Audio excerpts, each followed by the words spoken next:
أعوذ بالله من الشيطان الرجيم. بسم الله الرحمن الرحيم. هو الذي خلقكم من نفس واحدة وجعل منها زوجها ليسكن إليها فلما تغشاها حملت حملا خفيفا فمرت به فلما أثقلت دعوا الله ربهما لئن آتيتنا صالحا لنكونن من الشاكرين فلما آتاهما صالحا جعلا له شركاء فيما آتاهما فتعالى الله عما يشركون. نهم سپارہ سورہ اعراف مخکې خباس شروع. الله تعالیٰ په دې آیتونو کې خپل توحید ذکر کوي او په توحید باندې دلایل ذکر کوي او غواړي دا سالم قرآن د دې نه ډک دی چې دنیا کې څومره انسانان دي د ټولو عقیدې هغه په یو الله تعالیٰ جوړې شي او دا انسانان د الله تعالیٰ سره څوک شریک جوړ نه کړي. د الله تعالیٰ ذات او صفات کې څوک شریک جوړ نه کړي. د الله تعالیٰ صفات مخلوق له ثابت نه کړي او شیطان محنت کوي په خلکو باندې کوي.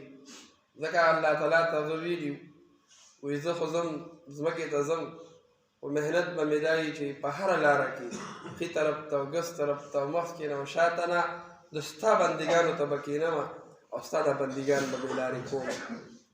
الله تعالیٰ ورته وایي ځه ته به ذلیلی او زما چې کوم بندګان دي هغه ستا د دې چل نه خلاص وي. ته هغه یې نشې بېلارې کولی او هغه خلک به بېلارې کېږي چې هغه ستا ملګري کېږي.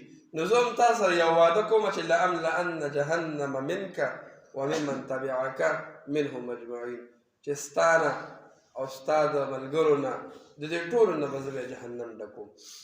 نو په توحید باندې دلایل الله تعالیٰ قرآن مجید کې بار بار او ځای په ځای باندې ذکر کوي چې د دې خلکو دا ذهنونه دا خبره واخلي او دې شرک پرېږدي.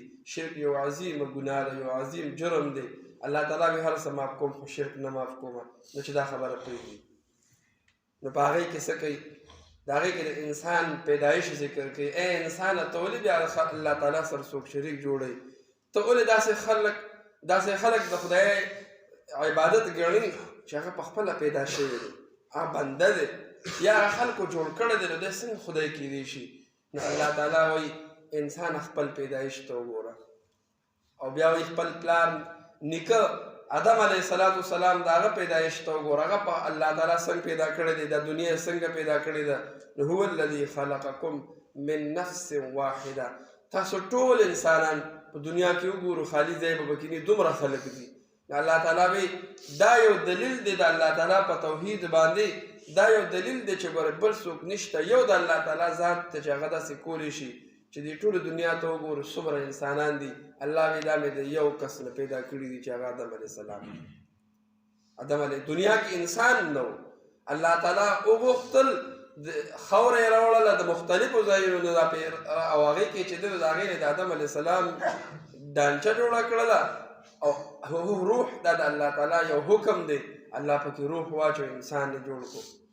نو الله وایي دې کې ستاسو دپاره دلیل دی چې خدای سره څوک شریک مه جوړوئ.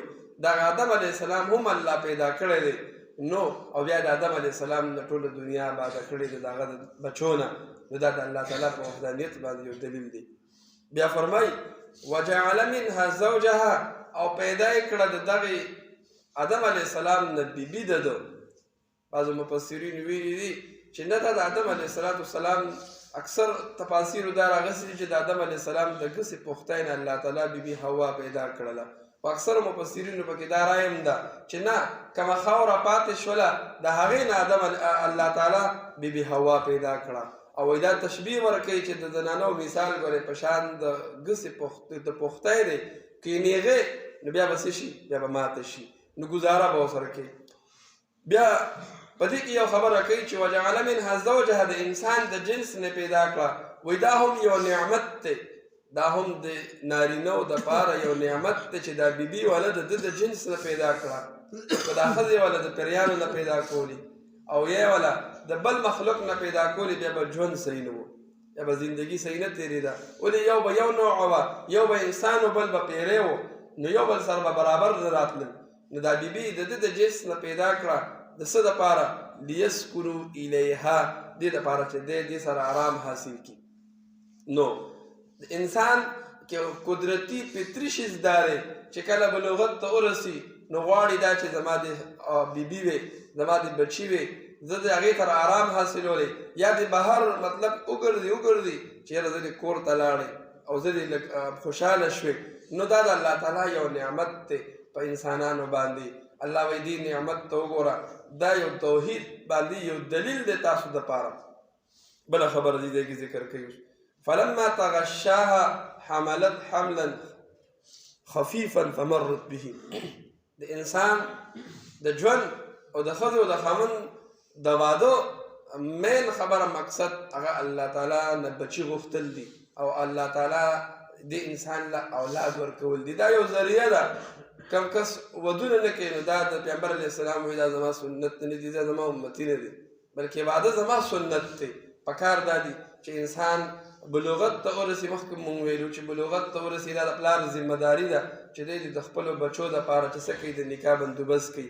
هر چا له دې واده هم نه کوي، ده ته دې ګوري چې او دې سبا له ښځه ساتلی شي که نه شي ساتلی، چې ته هغه کس له واده وکړي چې هغه ځان نه شي ساتلی، سبا له به دوه کسه ساتي. الله تعالی رزق ورکړي، خدای یو ذریعه وي. نو هر کس ته هغه د هغه خوی عاداتو ته که لیوني له واده وکړي نو بیا به څه کوي؟ نو الله تعالی څه وایي؟ کله فلما تغشاها چې پټې کړه دې لره حملت حملا خفیفا او حمل یې ونیسه حمل سپک سره.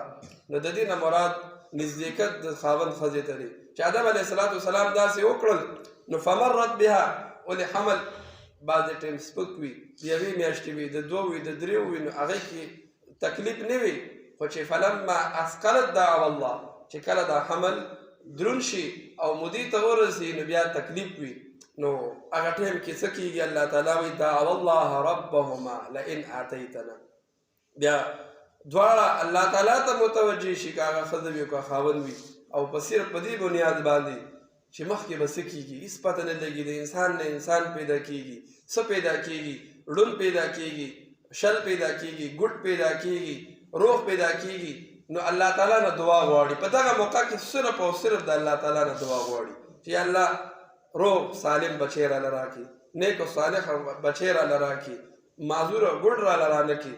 نو الله تعالی وایي دعوا الله ربهما، سوال کوي د الله تعالی نه دا دواړه، لئن آتیتنا صالحا، که چېرې راکړې ته موږ ته نیک بچی، که چېرې راکړې ته موږ ته روغ سالم بچی، لنکونن من الشاکرین، نو شو به موږ شکر ګزاره. په دې کې هم یو خبره د مشرکینو باندې رد کوي. مشرکینو به وایي آدم علیه السلام شرک کړی دی. نو الله تعالی وایي هغه خپله د الله تعالی نه غواړي، هغه خپله زما نه غواړي بچي، ما ته دعا کوي، ما ته جړه او فریاد کوي. څنګه هغه شرک وکړو؟ څنګه هغه خدای دی؟ بله جمله کې وایي فلما آتاهما صالحا، کله چې ورکو موږ دوی ته نیک بچي، روغ سالم بچي، نو جعلا له شرکا، ګرځوي دی الله تعالی لره شریکان، فیما آتاهما، په هغه څه کې چې ورکړي دي موږ. فتعالی عما یشرکون، اوچت دی الله تعالی د هغه څه نه چې دوی ورسره شرک کوي. مخکې جمله تفاسیرو لیکلي دي، دا مخکې آیت دا د آدم علیه السلام واقعه ده، ورپسې آیت دا ځان له جمله ده. ولې که چېرې ته دا ووایې معنه دا وکړي، واقع د آدم علیه السلام شروع ده چې الله تعالی آدم علیه السلام وایي ده له موږ بچي ورکړو، نو دی بیا موږ سره شریکان جوړوي. دا د پیغمبرانو توحید راځي. پیغمبر شرک نه کوي، پیغمبر خو معصوم وي، د ګناه نه الله تعالی بچ ساتي. نو پر تفاسیرو لیکلي دي دا مخکې چې فلما هو الذي وجعل منها زوجها ليسكن اليها، دې د پورې دا د آدم علیه السلام ده. فلما تغشاها نوالي، دا د اولاد آدم ده. الله تعالی وایي د آدم علیه السلام د اولاد، موږ ټول د آدم علیه السلام اولاد یو.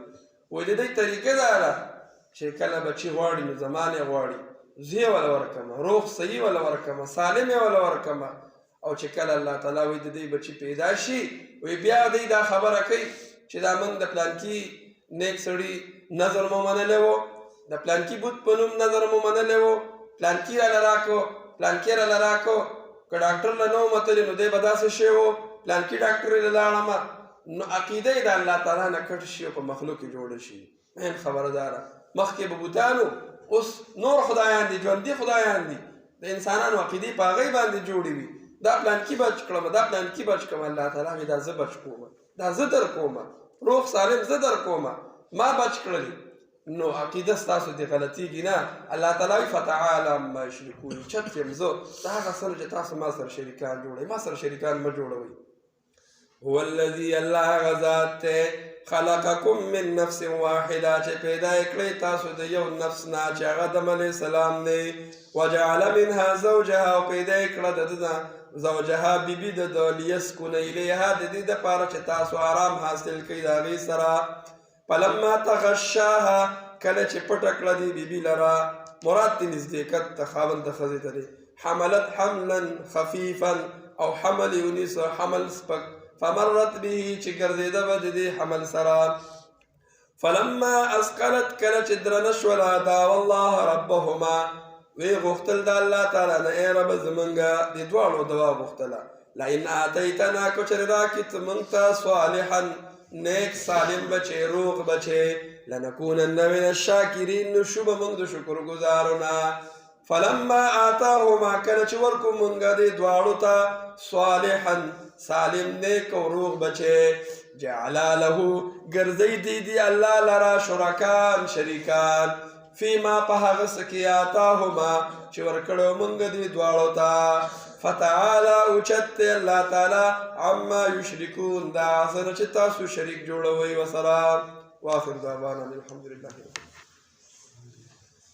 الحمد لله رب العالمين والعاقبة للمتقين والصلاة والسلام على رسوله محمد وآله وصحبه أجمعين لا تزمن درازش زمن در ویل اوریدل په خپل دربار کې قبول منظور کی یا الله د عمل توفیق را نصیب کی یا الله د قرآن سره مؤمنه نصیب کی قرآن ویل راته نصیب کی یا الله ته زمونږ ناراضي شي یا الله موږ رمضان ته ورسې یا الله په دې ورځو کې راله برکت واچوي د رمضان برکتونه زمونږ نصیب کی صحتونه مو نصیب کی بیمارانو له شفای کامله نصیب کی قرضداري د قرض نه خلاص کی یا الله موږ د دین د مهنت دپاره قبول منظور کی موږ د دین د مهنت دپاره قبول منظور کی یا الله خپله رضا نصیب کی د ریا نه مو ساتي یا الله د محله دا کلی په دین باندې آباد کی یا الله د قرآن خدمت مو نصیب کی وصلى الله تعالى على خير خلقه محمد وآله وصحبه